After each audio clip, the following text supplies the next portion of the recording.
허리가 아프면 보통 뭐부터 하세요? 진통제부터 찾으시나요? 아니면 이거 왜 아프지? 하고 근본적인 원인을 찾으시나요? 오늘 이야기는 바로 그겁니다. 그냥 아픈 데만 때우는 게 아니라 우리 몸의 진짜 설계도를 들여다보는 거죠. 자, 한번 상상해 보세요. 막 무릎이 쑤시고 아파요. 아니면 어느 날 갑자기 얼굴 한쪽이 내 맘대로 안 움직이는 거예요. 그럼 제일 먼저 무슨 생각 드세요? 아마 거의 다 비슷할 거예요. 아, 이거 빨리 어떻게든 해야겠다. 그쵸? 뭐 약 먹고 파스 붙이고 일단 이 불편함부터 없애고 보죠. 네, 맞아요. 우린 그렇게 당장 불편한 걸 해결하는 증상 치료에 너무 익숙해요. 근데요, 만약에요, 우리가 느끼는 그 통증이 진짜 문제가 아니라 그냥 결과에 불과하다면요? 진짜 원인은 완전 엉뚱한 곳에 숨어 있다면 어떨 것 같으세요? 바로 이 질문이 오늘 우리가 파헤쳐볼 핵심입니다. 자, 그럼 첫 번째 이야기부터 시작해 볼게요. 증상 대 원인. 이게 사실 우리가 너무 당연하게 생각해서 놓치고 있던 걸 수도 있어요. 증상만 치료하는 것과 운동 에너지 자체를 조절하는 것. 이 둘이 근본적으로 뭐가 다른 건지 한번 제대로 파헤쳐 보겠습니다. 이 비유를 보시면 딱 감이 오실 거예요. 증상 치료는요, 집에 불이 났는데 시끄럽다고 화재 경보기만 끄는 거랑 똑같아요. 일단 조용해지긴 하겠죠. 근데 불은 계속 번지고 있는 거예요. 반면에 운동 에너지 조절은 뭐냐? 경보기가 왜 울리지? 하고 불이 난 곳을 직접 찾아내서 그 불 자체를 꺼버리는 겁니다. 완전히 다르죠? 자, 이제 좀 추상적으로 들릴 수 있는 이 얘기를 실제 사례를 통해서 한번 생생하게 느껴볼게요. 지금부터 어떤 한 여성분의 1년간의 기록을 같이 따라가 볼 건데요. 이 이야기에 우리가 건강을 대하는 태도에 대한 정말 중요한 교훈이 담겨 있습니다. 이야기는 2024년 12월에 시작돼요. 이분이 지인 추천으로 이 프로그램을 딱 1시간 받아봤어요. 근데 뭐 그때는 몸에 특별히 아픈 데도 없고 그러니까 나는 뭐 굳이 하고 그냥 그만뒀던 거죠. 그런데 딱 1년 뒤에요. 2025년 10월 몸의 전체적인 균형, 이 중심축이 완전히 무너진 상태로 심각한 안면마비가 온 겁니다. 너무 절박해지니까 그때서야 1년 전에 받았던 그 1시간이 떠오른 거예요. 그래서 14회 집중 프로그램을 받으러 다시 찾아오셨습니다. 자, 여기서 이런 생각이 드실 수 있어요. 잠깐만요. 1년 전에도 관리 받았다면서요? 근데 왜 병이 왔어요? 그럼 효과가 없는 거 아니에요? 네, 이거 진짜 합리적인 의심이고 당연히 할 수 있는 질문입니다. 바로 그 질문에 대한 답이 되게 의외인데 물리학에 숨어 있습니다. 왜 딱 한 번 관리받는 걸로는 우리 몸이 근본적으로 바뀌지 않는지 그 과학적인 이유를 지금부터 제가 아주 시원하게 설명해 드릴게요. 첫 번째 키워드는 관성입니다. 물리 시간에 들어보셨죠? 우리 몸도 똑같아요. 한번 생각해 보세요. 우리가 수십 년 동안 삐딱한 자세로 살아왔잖아요. 그게 몸에 그냥 배어 있는 거예요. 그래서 누가 한번 빡 하고 몸을 바로 잡아줘도 우리 뇌랑 근육은 이게 아닌데? 원래 삐딱한 게 편한데? 하면서 예전 그 상태로 돌아가려고 안간힘을 씁니다. 이게 바로 나쁜 자세의 기억인 거죠. 두 번째는 엔트로피라는 개념이에요. 이것도 과학 용어인데 쉽게 말하면 모든 건 내버려두면 엉망이 된다는 법칙이에요. 깨끗하게 치워놓은 방도 가만 놔두면 먼지 쌓이고 어질러지잖아요. 똑같습니다.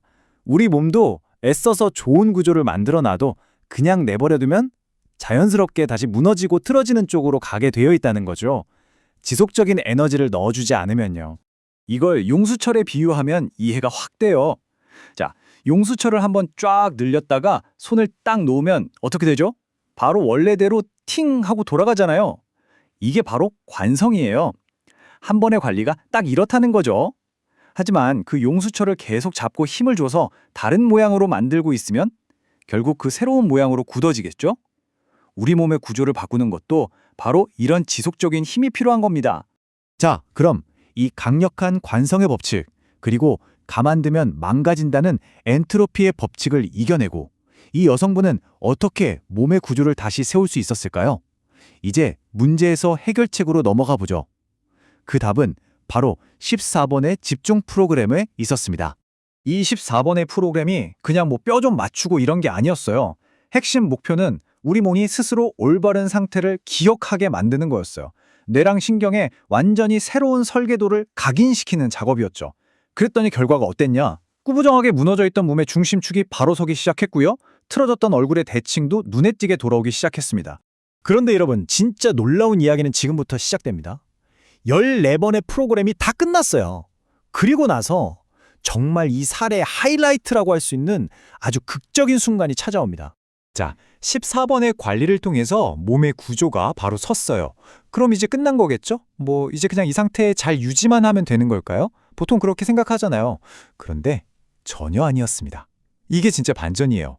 그 14번의 집중 관리가 끝나고 이분이 무려 넉 달 동안, 4개월 동안 아무것도 안 했어요. 추가 관리? 일절 없었습니다. 그냥 평소처럼 일상생활을 하신 거예요. 바로 이 부분이 이 이야기의 클라이맥스입니다.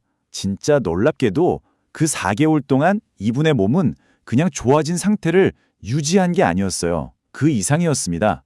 누가 뭘 해준 것도 아닌데 외부에서 어떤 개입도 없었는데 몸이 스스로 더 좋아진 거예요. 얼굴 대칭은 더 완벽해지고 몸의 구조는 더 단단하게 자리를 잡다라는 겁니다. 아니, 어떻게 이런 일이 가능할까요? 기적 같잖아요. 원리는 의외로 간단합니다. 우리가 집을 지을 때 기초공사가 제일 중요하죠. 기초가 튼튼해야 집이 안 무너지잖아요. 14번의 관리가 바로 우리 몸의 기초공사를 다시 한 거였어요. 생각해보세요. 그전에는 막 구조가 삐뚤어져서 특정 신경이랑 세포들을 계속 짓누르고 있었던 거예요. 그런데 기초공사를 다시 해서 구조를 바로 세우니까 그 짓누르던 압력이 싹 사라진 거죠. 그럼 어떻게 될까요? 숨통이 트인 우리 몸의 세포들이 아, 이제 살겠다 하면서 내장된 자율 회복 시스템 스위치를 딱 켠 겁니다. 최적의 환경이 만들어지니까 몸이 알아서 건강한 세포를 만들어내기 시작한 거죠. 자, 이 놀라운 사례는요, 우리한테 건강을 완전히 다른 시각으로 보라고 말하고 있어요. 새로운 패러다임을 제시하는 거죠. 이제 오늘 나왔던 이야기들을 쭉 정리하면서 우리가 앞으로 건강을 어떻게 대해야 할지 그 방향을 한번 잡아보겠습니다.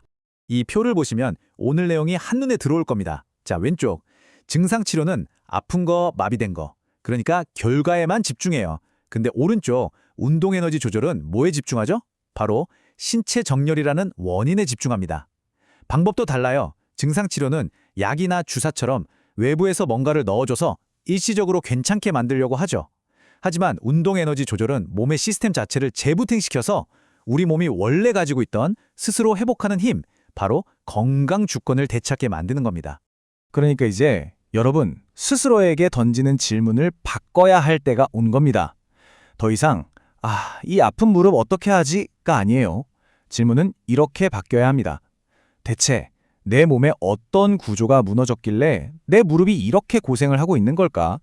무엇이 내 몸이 스스로 회복할 힘을 빼앗아 가고 있는가? 바로 이 근본적인 질문을 던져야 한다는 거죠.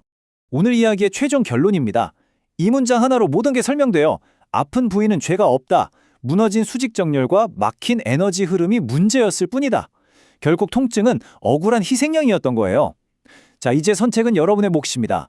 계속 화재 경보기만 끄면서 사시겠습니까? 아니면 지금 당장 우리 몸의 기초 공사를 다시 시작해서 불이 날 수 있는 원인 자체를 없애시겠습니까?